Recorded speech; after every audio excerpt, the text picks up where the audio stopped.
Hello, crafty friends. It's Jessica here. Welcome back to Jessie Kate Creates. In today's video, I'm going to be sharing with you all just a little project share of how I created this fun custom card. So recently I had someone reach out to me. She is a dog walker, and one of the dogs she walks, a sweet little pit bull, is moving away, and she wanted to give them a card. So she sent me a photo of the house and the neighborhood they walk in, and I did my best to recreate that on a card.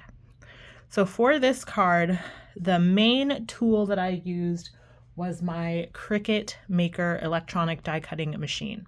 Now, I don't use my Cricut Maker very often, and I've noticed I mostly use it for custom cards or sometimes occasionally for batching elements of a project. The reason I use it so much for custom cards is, I need things that I just don't have as dies, and it makes more sense to use my Cricut than to go out and buy, a $20 or $30, $40 die set to make a single card. Okay. So I think we've gotten some good close-ups of the card. So now let's get into how I made it. Before we talk about the techniques and tools and supplies I used, I want to talk a little bit about the brainstorming portion of this project. When this person reached out to me, we'll call her Jane, and let me know she needed a card because a dog she walked was moving away, I pulled out my sketchbook and I began brainstorming different ideas. I love using my sketchbook for getting ideas out of my head and onto paper. I do this often with custom cards, but I also do it with regular cards. It's just really helpful for me. I'll do it sometimes when I buy a new stamp set or a new die set, or sometimes I'll just randomly have a card idea come to me and I want to write it down before I forget. So here it's just a scene of her walking the dog at a park. I made a banner so there was a landing space for the sentiment. And here I am labeling what everything is and writing, did I want to pop something up? Did I want to heat emboss it? Did I have a particular die set or stamp set I wanted to use? So that when I look back at that card in a day or two, I can remember what I was thinking in the moment.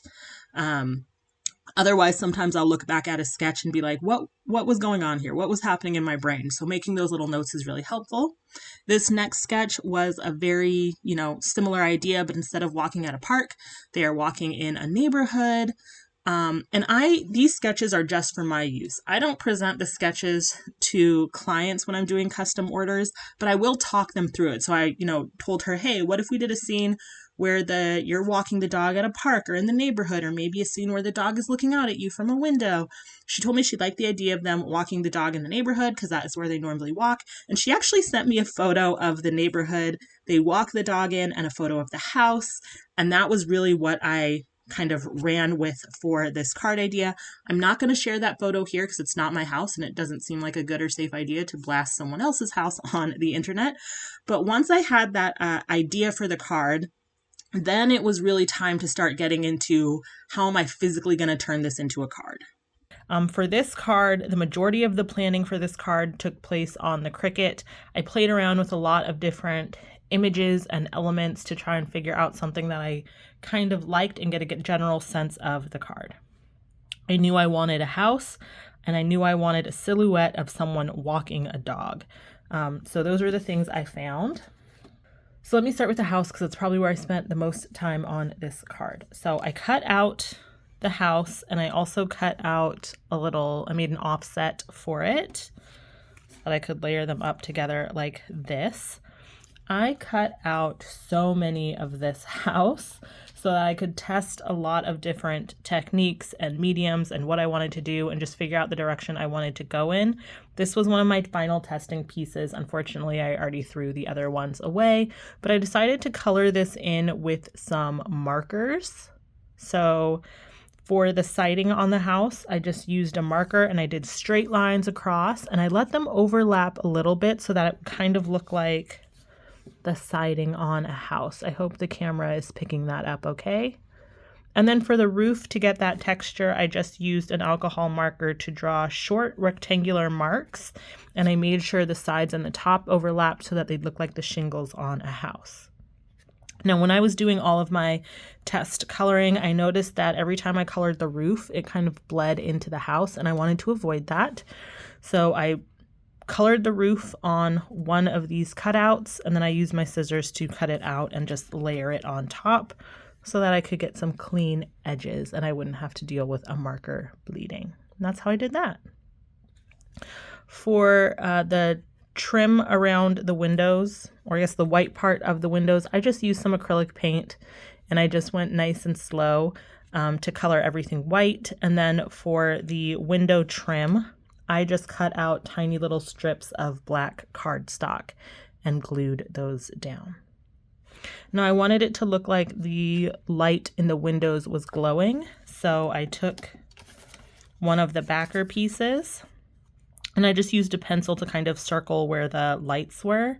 And then I just did a little bit of ink blending in those areas so that I'd get the lights in the house. And I was really happy with how that turned out. All right, so I think that's most of the house.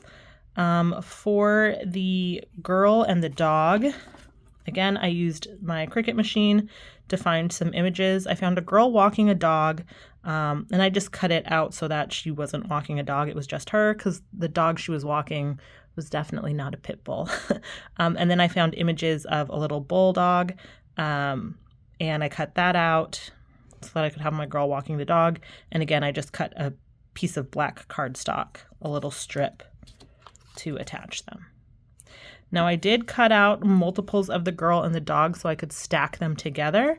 So it was almost kind of like a chipboard piece. I don't know if you can't really see that well, but it's kind of like a chipboard piece. So it's nice and sturdy.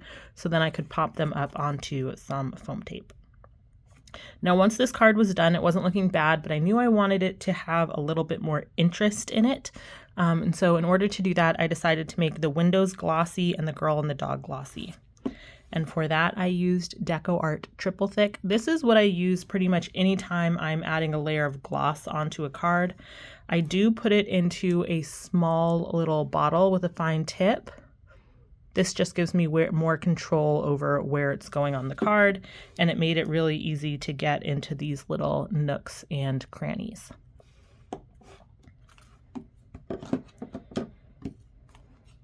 And I really like that shine on the card, and I love the way it looks on the windows. Turned out really good. Now for the sidewalk on this card, this oddly enough is probably one of the things I'm most proud of, is how I did the sidewalk, just because it was kind of a new to me technique. So for the sidewalk, again, I did a test strip just to kind of figure out what I wanted to do. And once I had an idea, I went ahead and I used my Cricut to cut out a sidewalk. I just designed this using some rectangles and triangle shapes in Cricut. That way it would just look like a sidewalk with a little driveway leading to the house. So to make it actually look, to transform it from a piece of white paper into this sidewalk, first I took my paper and I took some light gray ink. I happened to use Dove from Concord and Ninth, and I just did some ink swiping across it until it just had a very light layer of gray.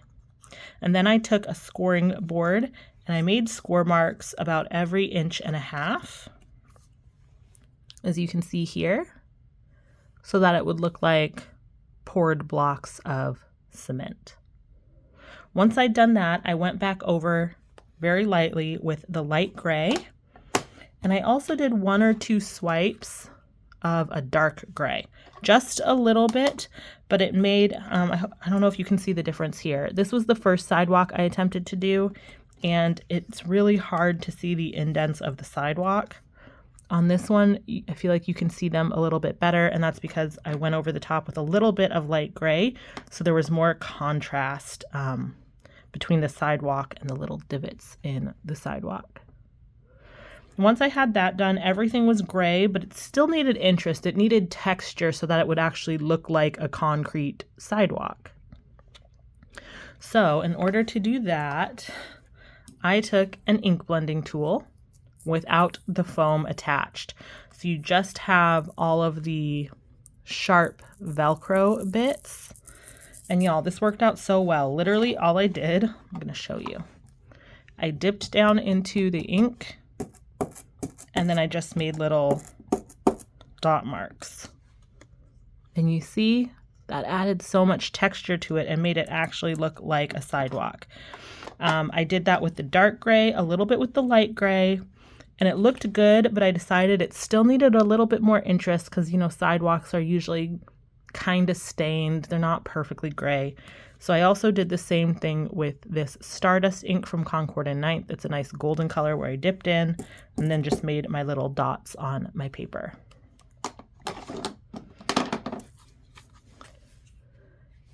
And this was the final product.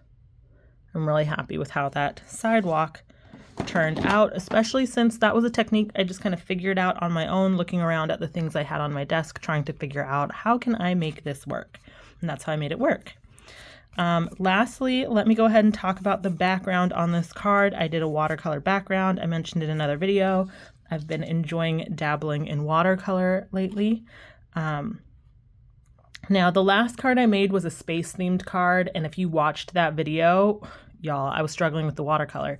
So for this card, I wised up. I watched a couple tutorials, and I made a really fun watercolor like sky and grass background. I was really happy with how it turned out.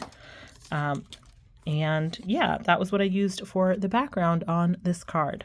And I love the way this turned out so much that I'm thinking about turning this little scrap into a bookmark for my personal use because it's so pretty, and I can't believe I was able to create that, but I did. So yay me.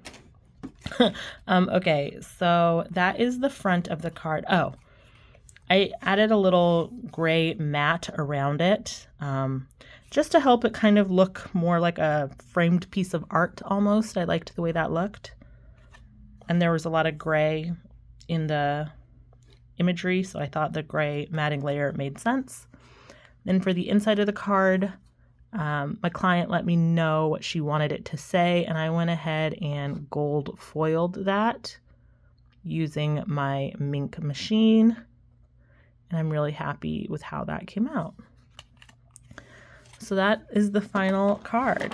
I don't make a ton of custom cards because I find they can be very stressful for me personally, but I will do them occasionally, and this was a really fun one. I had a lot of fun making this card. It was not a stressful process this time, and it was a good way to challenge myself and my creativity and force me to use some tools that I tend to kind of ignore in my craft room.